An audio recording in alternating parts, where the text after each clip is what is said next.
इन्होंने पाकिस्तान को हमेशा तबाह किया है, पाकिस्तान के दो टुकड़े किए हैं और अब पाकिस्तान को मजीद तबाह करने पे तुले हुए हैं। अवाम मुसम्मम है कि इन सब का मुकाबला हम मैदान में करेंगे और इंशाल्लाह अगर 8 फरवरी में ये दौड़े नहीं तो हम 8 फरवरी को उन पर मजम्मत करेंगे। की मजम्मत करते करते थकते नहीं हैं। हम इनकी जो तमाम नापाक इरादों की मजम्मत अपने वोट के जरिए 8 फरवरी को जरूर करेंगे। ये पॉलिटिकल बैकग्राउंड है। बुशरा बीबी के ऊपर एक खुशगवार वाक़या पेश आया और उसके ऊपर दावा बोला गया उसकी गाड़ी पर। ये लोग कहाँ से और क्या वजह बनी? देखिए, नून लीग का मैं आपको स्पेशली बताता जाऊँ बैकग्राउंड, अगर लंबा चला जाऊँ तो नवाज शरीफ का जो परदादा था उसका नाम था रमज़ान पांडी।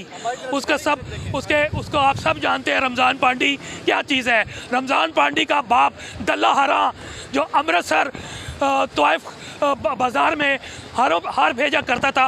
ये इनका बैकग्राउंड देख ले। और जब ज़िया ने इसको पैदा किया अपनी गोद में, जनरल जिलानी ने पैदा किया इस शख्स को, इस ख़ानदान को, इसने पाकिस्तान की सियासत का तो बेड़ा गर्क किया, मईशत का, खारजा पाली का, लेकिन इस शख्स ने अखलाकियात का बेड़ा गर्क कर दिया कौम का। इस शख्स ने औरत का इस्तेमाल किया, जहाँ और सहाफ़त को इस्तेमाल किया, ख़रीद किया, पैसा किया, हॉर्स ट्रेडिंग इंट्रोड्यूस कराई, वहाँ पर इसने औरत का बदतरीन इस्तेमाल किया। आपको याद होगा कि मुस्तफ़ा खर साहब जो थे उनके सबसे पहले तमीना दुरानी की तलाक करवाई और फिर से किताब लिखवाई। उसके बाद आपको पता है रियाम खान वाला इशू सबके पता है, आयशा गुलाल लई का पता है, अभी मौजूदा हाजरा खान को क्रिएट किया, उस पर बुक्स लिखवाई गई।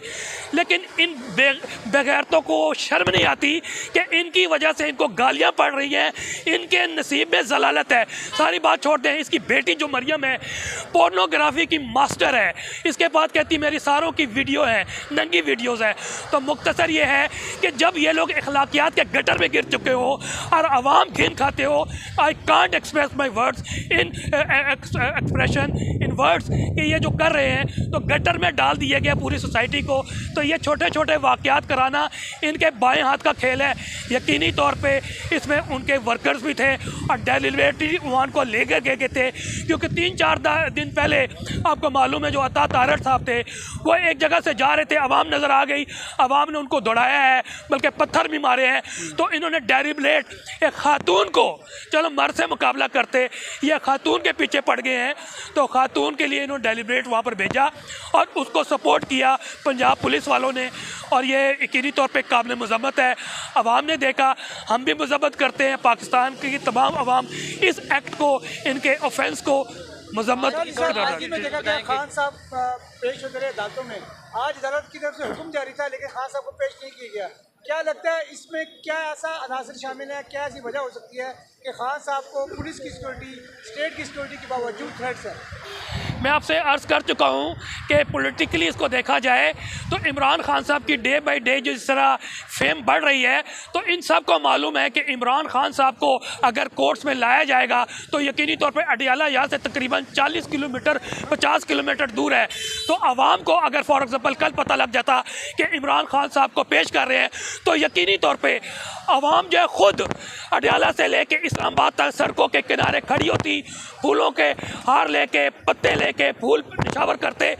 तो ऐसा सिनेरियो बनता कि इनके लिए, मैं समझता हूँ अंग्रेजी में, it would have been unstoppable for government, for गैर जमहूरी ताकतें, अनकॉन्स्टिट्यूशनल पावर जो पाकिस्तान को, आवाम को ये इन्होंने हाईजैक किया हुआ है। हमारा आइन कहता है कि जनाब sovereignty lies with Allah almighty and the people of Pakistan will use his at sacred trust through his chosen representative. लेकिन हकीकत देखा जाए तो ये मैनूवर करके इंटरनेशनल एस्टेब्लिशमेंट के साथ मिलके इमरान खान साहब को कहते कि क्रॉस लगा दिया गया है। आप सबको मालूम है ये 2-3 साल से ये चल रहा है। क्रॉस हमने लगाया गैर जमहूरी ताकतों को, क्रॉस अवाम ने लगाया 13 पार्टीज़ को, और इमरान खान जो 50 साल से पाकिस्तानियों का हीरो है, दुनिया का हीरो है, उम्मत मुस्लिमा का हीरो है। तो इस तरह ये अपने ऊँचे हथकंडों से इमरान खान को नहीं रोक सकते। और इंशाल्लाह अब जो आवाम को तमाम हकीकतें, इमरान खान ने जहाँ बेशुमार पाकिस्तानियों पर एहसान किए हैं, वो एक एहसान और भी किया है कि उसने तमाम कौम को जगा दिया है, अवेयर कर दिया है कि असल ताकतें कौन है, असल कैंकर कौन है, असल नासूर कौन है। इंशाल्लाह मैं भी अवाम हूँ, आप भी अवाम है, साफी भी अवाम है, doctor, engineer, lawyers, worker, labour, किसान सब अवाम है। तो इमरान खान का पैगाम जो 96 में उसने शुरू किया था, अब वो सफ़र जो है इमरान खान का आहिस्ता आहिस्ता तमाम जगह, गली गली, महले महले, देहात देहात, कस्बे कस्बे, शहर शहर पहुंच चुका है। अब बच्चा भी तैयार है, वो देखिए 10 साल के बच्चे खड़े हैं, वो इमरान खान के लिए है। यानी कि 4 जनरेशन इमरान ने तैयार किए हैं, एक बुज़ुर्ग जो 70, 60, 70, एक हम हैं जो 40, 50 में हैं, और एक जवान है जो 20, 30, 35 साल है, और बच्चा जो 8 साल का है, 10 साल का है, वो भी इमरान को जानता है, उसके पैगाम को भी जानता है। तो इंशाल्लाह अब पूरी पाकिस्तानी अवाम जाग चुकी है। अब ये 60-70 का दौर नहीं रहा जब ये पाकिस्तान को भी तोड़ के हीरो बनते थे। अब ना ये हीरो है, ये ज़ीरो हो चुके हैं। इंशाल्लाह इनको हम कॉन्स्टिट्यूशन रोल पे लेकर जाएंगे। कॉन्स्टिट्यूशन जो है वो सुप्रीम है, कोई सुप्रीम नहीं है, और कॉन्स्टिट्यूशन में हर इदारे का एक किरदार है। इंशाल्लाह हमारी जंग आइन की है, कानून की है, सुप्रीमेसी ऑफ द लॉ है, कॉन्स्टिट्यूशन है, रूल ऑफ लॉ है, फंडामेंटल राइट्स को प्रोटेक्ट करना है, हमने रेस्टोरेशन ऑफ डेमोक्रेसी लानी है, और इंशाल्लाह अवामी जद्दोजहद के जरिए, आइन के ज़रिए नॉन वायलेंट होके हम इनकलाब लाएंगे। और अगर ये ना भागे, जो मुझे शक है भागने वाले हैं, ना भागे, जो कि गैर आइनी पीरियड गुजर चुका, अब गैर आइनी पीरियड चल रहा है, तो फिर भी 8 फरवरी के लिए तमाम काम डिटरमेंट है, मुसम्मम है कि हम पुरअमन इनकलाब लेकर आएंगे। जैसे election commission of Pakistan schedule announce करेगा, तो इंशाल्लाह, क्योंकि उस वक्त फिर हमें रिस्ट्रिक्शन नहीं होगी। आज इलेक्शन हो रहे हैं, दूसरी बात है कल इलेक्शन कमीशन में चेयरमैन का फैसला होना है। तीसरा मेरा सवाल है खावल माने का कि इंटरव्यू को कानूनी हैसियत क्या समझते हैं आप? मैं 3 सवाल किए आपने। देखिए, इंटर कोर्ट जो पार्टी इलेक्शन है वो तो यकीनी तौर पे पार्टी ने डिसाइड करना है, लेकिन 20 दिनों में मैं आपको बता रहा हूँ, मैं अर्ज़ कर रहा हूँ ना कि अब आइनी और कानूनी तौर पे मैं, क्योंकि आइन को भी जानता हूँ, मैं इलेक्शन कमीशन के मैटर्स भी देखता हूँ, और पाकिस्तान तहरीक इंसाफ के जितने केसेस मैंने इलेक्शन कमीशन पाकिस्तान में किया है या कहीं पर भी किया है, किसी और वकील ने नहीं किया, तो मुझे डिटेल पता है। इलेक्शन कमीशन ऑफ पाकिस्तान पे आ जाते हैं, यह माला फेडी है, 175 पार्टीज़ हैं जी, किसी पे ऑब्जेक्शन नहीं है, बिला मुकाबला तमाम इनके अहदेदार मुंतखब हो गए। मैनेजमेंट डिटेल में जाएंगे तो ये एक अलग व्लॉग होगा, इसमें मुख्तसर बता दूँ कि माला फेडी थी, और सबसे माला फेडी बड़ी ये थी कि इन्होंने 13 सितंबर को रिज़र्व किया था। 1 हफ्ते के अंदर, 2 हफ्ते के अंदर अगर फैसला करते तो इलेक्शन कंडक्ट हो सकते थे। अब आए कानून के मुताबिक इलेक्शन कमीशन ऑफ पाकिस्तान भी जो इलेक्शन कराती है, चाहे लोकल बॉडीज़ की कराए, प्रोविंशियल की कराए, किसी की भी, तो 60 दिन लेती है कि we need 60 days at least to conduct election in any constituency. तो क्या 20 दिन में, जो खुद 60 दिन लेती है, 20 दिन में पॉसिबल है? तो मैं समझता हूँ it is almost next to impossible कि इनकी मालाफिडी है। और मालाफिडी क्या है कि जनाब, हम जो सेक्शन 215 इलेक्शन एक्ट 2017 है, उसके तहत पाकिस्तान तहरीक इंसाफ को किस तरह बैन कर ले, बल्ले का निशान खींच ले।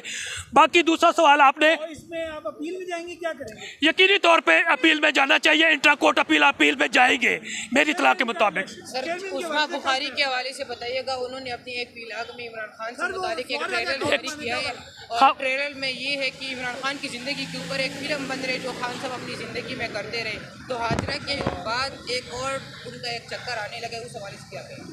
इसमें इतना ही बताऊंगा, मैंने बैकग्राउंड भी बता दिया है कि जब भी जितनी इमरान खान साहब के ख़िलाफ़ इन्होंने बुक्स लिखी हैं, इमरान खान की रेपुटेशन ऊपर गई है, इनकी रेपुटेशन नीचे गई है, इसलिए कि पब्लिक इमरान खान को 50 साल से जानती है। वो एक खुली, खुद कहते हैं मैं खुली किताब की तरह हूँ। तो पब्लिक 70s में भी लव करती थी, 80s में, 90s, और ये 2 डेकेड्स में भी लव करती हुई आई है। और इस लव का जो मैं समझता हूँ म्यार है, ये ग्राफ इस तरह बढ़ा है कि वो लव एंड अफेक्शन अब वो जुनून की सूरत में है। अब खान को हम कुछ अरसे से मुर्शिद कहते हैं, उसकी वजह यह है कि उनको पॉलिटिकल अकुमन या उनका स्ट्रगल है, उनका जो एज ए फिलैंथ्रोपिस्ट स्ट्रगल है, एजुकेशनिस्ट स्ट्रगल है, या बेहतर क्रिकेटर इनकी स्ट्रगल है। तो इमरान खान साहब को इस तौर पे देखते हैं। इमरान खान एक कोई शख्स भी इमैकुलेट नहीं होता, लेकिन इमरान खान का हम जो स्ट्रक्चर देखते हैं वो देखते हैं कि इमरान एक ईमानदार आदमी है। उसने पाकिस्तान को हमेशा दिया है। इस बात पे अगर क्वेश्चन करना चाहते हैं मैं क्या दिया है 50 सालों में। आपने भी कहा कि हम 8 फरवरी को इलेक्शन में जाकर और अपने जुल्म का बदला हिसाब लेंगे, लेकिन अभी हफीजुल्लाह न्याजी साहब का एक बयान आया, उन्होंने कहा कि 8 फरवरी को भी इलेक्शन नहीं होते दिखाई दे रहे। तो आपको बता दिया है, नवाज शरीफ साहब को आपको बता दिया, इसमें मैं आता हूँ, मैं बता रहा हूँ।